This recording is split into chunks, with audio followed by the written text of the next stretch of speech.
آج ہم ایک ایسی تقریر کی گہرائی میں اتر رہے ہیں جو پاکستان کی تاریخ میں میرا خیال ہے ایک بنیادی حیثیت رکھتی ہے۔ جی بالکل۔ ہمارے ذرائع ایک درسی کتاب کا باب ہے قوم کی تعمیر میں نوجوانوں کی ذمہ داری۔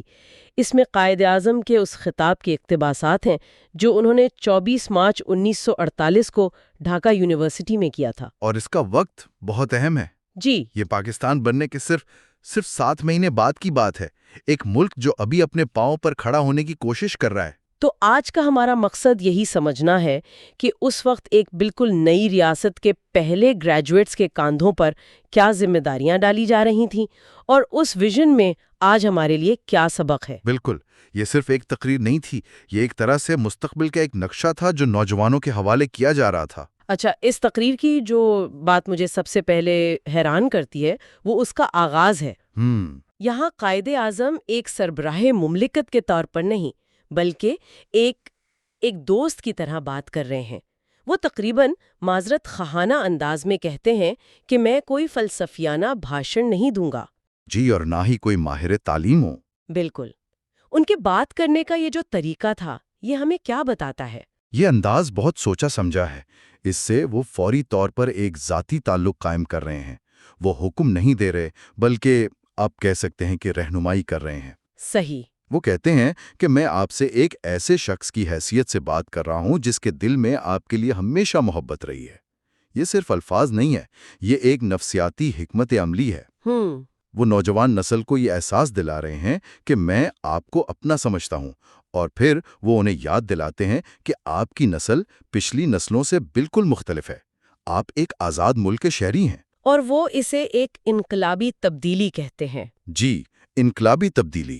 اور اسی انقلابی تبدیلی کے ساتھ ہی وہ ایک بہت بڑا چیلنج بھی سامنے رکھ دیتے ہیں۔ وہ فوراً واضح کرتے ہیں کہ آزادی کا مطلب منمانی کرنا نہیں ہے۔ بالکل۔ وہ کہتے ہیں کہ اب ہمیں ایک تعمیری جذبے کی ضرورت ہے، نہ کہ اس عسکری جذبے کی جو آزادی کی جدوجہد کے وقت تھا۔ ان دونوں میں وہ کیا فرق واضح کر رہے ہیں؟ یہ بہت اہم نکتہ ہے۔ دیکھیں، عسکری جذبہ جو ہے وہ نظام کو چیلنج کرنے کے لیے ہوتا ہے، احتجاج کے لیے۔ اچھا۔ جبکہ تعمیری جذبہ نظام کو چلانے کے لیے ہوتا ہے۔ وہ کہہ رہے تھے کہ سڑکوں پر نعرے لگانے کا وقت اب ختم ہوا، اب دفتروں میں بیٹھ کر کام کرنے کا وقت ہے۔ یعنی ایک کے لیے جذبات اور غصہ کا آمد ہے، دوسرے کے لیے صبر اور منصوبہ بندی۔ بالکل، یہ ایک بہت بڑی ذہنی تبدیلی کا مطالبہ تھا۔ اور پھر وہ ایک ایسی بات کہتے ہیں جو شاید اس وقت بہت سے لوگوں کو حیران کر گئی ہو۔ وہ کہتے ہیں کہ آزادی کے لیے لڑنا، جیل جانا، وہ ایک بات ہے، لیکن ایک حکومت کو چلانا اور ایک قوم کی تعمیر کرنا اس سے کہیں زیادہ مشکل کام ہے۔ یہ تو توقعات کو بالکل الٹ دینے والی بات ہے نا؟ بالکل، کیونکہ جدوجہد میں دشمن سامنے ہوتا ہے، مقصد واضح ہوتا ہے، لیکن جب آپ ملک بناتے ہیں تو چیلنجز اندرونی ہوتے ہیں، زیادہ پیچیدہ ہوتے ہیں۔ صحیح۔ آپ کو معیشت بنانی ہے، ادارے کھڑے کرنے ہیں۔ وہ ایک طرح سے حقیقت کا ایک سخت انجیکشن لگا رہے تھے کہ بھائی اصل کام تو اب شروع ہوا ہے۔ اور وہ ان مشکلات کا ذکر کرنے سے بالکل نہیں ہچکچاتے۔ جی نہیں۔ جب وہ پنجاب اور دہلی کے ہولوکاسٹ کی بات کرتے ہیں تو ہمیں یاد رکھنا چاہیے کہ اس وقت ملک میں کیا افراتفری تھی۔ ذرا تصور کریں، ایک ایسی حکومت جس کے پاس اپنے دفتروں میں کاغذ تک نہیں تھا اور اسے لاکھوں بے گھر زخمی مہاجرین کو سنبھالنا تھا۔ یہ تو بقا کی جنگ تھی۔ جی، وہ ہولوکاسٹ کا لفظ بہت احتیاط سے استعمال کرتے ہیں۔ وہ اس تباہی کی شدت بتا رہے ہیں۔ پھر 50 لاکھ مہاجرین، 50 لاکھ! ایک نئی معیشت پر اچانک 50 لاکھ لوگوں کا بوجھ، اور اس کے اوپر اثاثوں کی روک تھام، اور پھر مشرقی پاکستان کی مکمل معاشی ناکہ بندی۔ بلکہ پہلے سے زیادہ مضبوط، زیادہ پاکیزہ اور بہتر طور پر لیس ہو کر ابھرا ہے۔ جی، یہ کمال کا بیانیہ ہے۔ وہ قوم کو بتا رہے ہیں کہ ہم نے بدترین حالات کا سامنا کر لیا ہے اور ہم اس میں سے سرخ رو ہو کر نکلے ہیں۔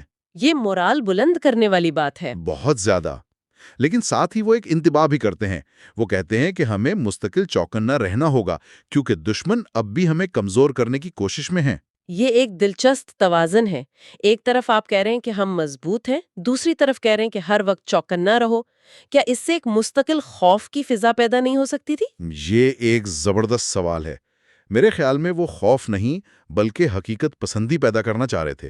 وہ کہہ رہے تھے کہ اپنی کامیابیوں پر مغرور ہو کر بیٹھ نہ جاؤ۔ اچھا۔ ایک نئی ریاست ہمیشہ کمزور ہوتی ہے۔ وہ ایک ذمہ دار رہنما کی طرح قوم کو بتا رہے تھے کہ آزادی کو قائم رکھنا اسے حاصل کرنے سے زیادہ محنت کا کام ہے۔ اور پھر وہ گفتگو کا رخ نوجوانوں کی طرف موڑتے ہیں۔ جی، وہ کہتے ہیں کہ اصل خطرہ سرحدوں پر نہیں بلکہ ہمارے اپنے ذہنوں میں ہے، اور یہیں سے وہ اس نوآبادیاتی دور کی سب سے بڑی ذہنی بیماری پر حملہ کرتے ہیں۔ اور وہ حملہ ہے سرکاری ملازمتوں کے جنون پر۔ بالکل۔ وہ طلباء کو براہ راست کہتے ہیں کہ آپ کا پہلا فرض تو تعلیم حاصل کرنا ہے، لیکن اس کے بعد کیا؟ وہ اس ذہنیت پر سخت تنقید کرتے ہیں۔ اور وہ جو مثال دیتے ہیں کہ ایک ایم اے پاس شخص شاید ایک ٹیکسی ڈرائیور سے بھی کم کما رہا ہو، یہ تو آج بھی اتنی ہی سچی لگتی ہے نا؟ بالکل سچی لگتی ہے۔ یہ صرف دور اندیشی نہیں تھی، یہ ایک طرح کی ذہنی ڈی کالونائزیشن کی کال تھی۔ D colonisation? جی، وہ سمجھ رہے تھے کہ سیاسی آزادی آدھی جنگ ہے، اصل جنگ اس غلامانہ ذہنیت کو بدلنا ہے جو برطانوی راج نے ہمارے اندر بٹھا دی تھی کہ کامیابی کا مطلب ہے ایک محفوظ سرکاری نوکری۔ صحیح۔ وہ کہہ رہے تھے کہ برطانوی نظام تو کلرک پیدا کرنے کے لیے بنایا گیا تھا، لیکن ایک آزاد قوم کلرکوں کی فوج سے نہیں بنتی۔ اسے تو انوویٹرز اور تاجروں کی ضرورت ہوتی ہے۔ جی، رسک لینے والوں کی۔ یہ آج بھی پاکستان کا میرا خیال ہے سب سے بڑا چیلنج ہے۔ وہ بہت واضح طور پر کہتے ہیں کہ حکومت سب کو نوکریاں نہیں دے سکتی، اور جو لوگ نوکری حاصل نہیں کر پاتے وہ مایوس ہو جاتے ہیں۔ اور یہ مایوسی، وہ کہتے ہیں، انہیں ان لوگوں کے ہاتھوں میں ایک کھلونا بنا دیتی ہے جو انہیں اپنے مقاصد کے لیے استعمال کرنا چاہتے ہیں۔ یہ تو ایک بہت گہرا سماجک تجزیہ ہے۔ بالکل، وہ مسئلے کی جڑ تک پہنچ رہے ہیں اور پھر وہ حل بھی پیش کرتے ہیں۔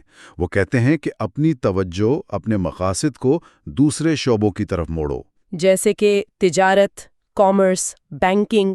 جی، انشورنس۔ وہ نوجوانوں کو ایک نیا خواب دے رہے تھے۔ وہ کہہ رہے تھے کہ ملک کے معاشی بنیادیں آپ نے بنانی ہے، حکومت نے نہیں۔ وہ جو بینک مینیجر کی مثال ہے وہ تو کمال ہے۔ بالکل، کیونکہ وہ صرف ایک مثال نہیں، وہ ایک پورا کریئر پاتھ بتا رہے ہیں۔ اچھا۔ سوچیں، ایک نوجوان 200 روپے ماہانہ پر بینک میں کام شروع کرتا ہے، جو شاید ایک کلرک کی تنخواہ ہو، لیکن وہ وہاں رکتا نہیں ہے۔ وہ بینکنگ سیکھتا ہے اور 4 سال میں 1500 روپے ماہانہ کمانے والا مینیجر بن جاتا ہے۔ جی، یہ آج کے سٹارٹ اپ کلچر کی پہلی جھلک جیسی ہے۔ وہ کہہ رہے ہیں کہ ڈگری لے کر نوکری کا انتظار مت کرو، بلکہ کسی بھی موقع کو پکڑو اور اپنی قدر خود بناؤ۔ یہ واقعی ایک طاقتور پیغام ہے۔ وہ ایک طرح سے یہ کہہ رہے ہیں کہ آپ کا ذاتی مفاد اور قومی مفاد وہ ایک ہی چیز ہے۔ بالکل، اگر آپ تجارت میں جا کر کامیاب ہوتے ہیں تو آپ صرف خود امیر نہیں ہو رہے ہیں، بلکہ آپ ریاست کو مضبوط کر رہے ہیں۔ اور یہ سوچ اس وقت کے لیے انقلابی تھی۔ پستہ تھی، وہ اس پورے سماجی ڈھانچے کو چیلنج کر رہے تھے۔ وہ کہہ رہے تھے کہ اصل عزت پیسہ کمانے میں ہے، کاروبار کرنے میں ہے۔ بالکل۔ لیکن وہ صرف معیشت پر ہی نہیں رکتے۔ تقریر کے آخر میں وہ کچھ بہت سنگین اعتباہات بھی کرتے ہیں۔ جی، وہ 5ویں کالم یعنی ملک کے اندر موجود غداروں کا ذکر کرتے ہیں۔ وہ کہتے ہیں کہ ایسے خود غرض لوگ ہیں جو نوجوانوں کو استعمال کرنا چاہتے ہیں۔ اس کا کیا مطلب ہے؟ اس کا مطلب یہ ہے کہ قوم کی تعمیر صرف معاشی ترقی نہیں، یہ سیاسی ہم آہنگی کا بھی نام ہے۔ صحیح۔ وہ طلباء کو خبردار کر رہے ہیں کہ آپ کی توانائی اور آپ کا جوش بہت قیمتی ہے، اور کچھ لوگ اسے ملک کو توڑنے کے لیے استعمال کرنے کی کوشش کریں گے۔ یعنی وہ انہیں اندرونی دشمنوں سے آگاہ کر رہے ہیں۔ جی، وہ لوگ جو صوبائیت، فرقہ واریت یا دوسرے تعصبات کو ہوا دے سکتے ہیں۔ ایک نئی ریاست کے لیے یہ بیرونی حملے سے بھی بڑا خطرہ تھا۔ تو وہ نوجوانوں سے صرف یہ نہیں کہہ رہے کہ اچھے بینکر بنو، بلکہ یہ بھی کہہ رہے ہیں کہ سیاسی طور پر باشعور رہو۔ وہ کہتے ہیں یہ پرکھنا سیکھیں کہ کون ریاست کا حقیقی مخلص اور بے لوث خادم ہے۔ اور یہ بہت بڑی ذمہ داری ہے۔ یہ ذمہ دارانہ شہریت کی بنیاد ہے۔ وہ کہہ رہے ہیں کہ کسی کے پیچھے آنکھیں بند کر کے نہ چلو، تجزیہ کرو، پرکھو اور پھر فیصلہ کرو۔ یہ نصیحت تو آج بھی اتنی ہی اہم ہے نا؟ بالکل۔ وہ چاہتے تھے کہ پاکستان کے نوجوان نہ صرف بہترین پروفیشنلز ہوں، بلکہ وہ اپنے ملک کے محافظ بھی ہوں۔ تو اگر ہم اس ساری گفتگو کو سمیٹیں تو ہم نے 1948 میں ایک نئی قوم کے نوجوانوں کے لیے پیش کیا گیا ایک مکمل خاکہ دیکھا ہے۔ جی، اس میں ایک تعمیری جذبے کا مطالبہ ہے، نو آبادیاتی ذہنیت سے نکل کر کاروباری سوچ اپنانے کی تلقین ہے، اور ساتھ ہی اندرونی اور بیرونی خطرات سے آگاہ رہنے کا انتباہ بھی۔ پیغام بالکل واضح ہے۔ تعلیم صرف ایک ڈگری اور نوکری کے لیے نہیں ہے، تعلیم کا اصل مقصد ریاست کی خدمت کرنا اور اسے مضبوط بنانا ہے۔ وہ ذاتی خوشحالی کو قومی ترقی کے ساتھ براہ راست جوڑ رہے ہیں۔ یہ گفتگو ایک آخری سوچ پر غور کرنے کی دعوت دیتی ہے۔ جی؟ اس تقریر میں تجارت، صنعت اور تکنیکی شعبوں کی طرف عزائم کو موڑنے کی وکالت کی گئی ہے۔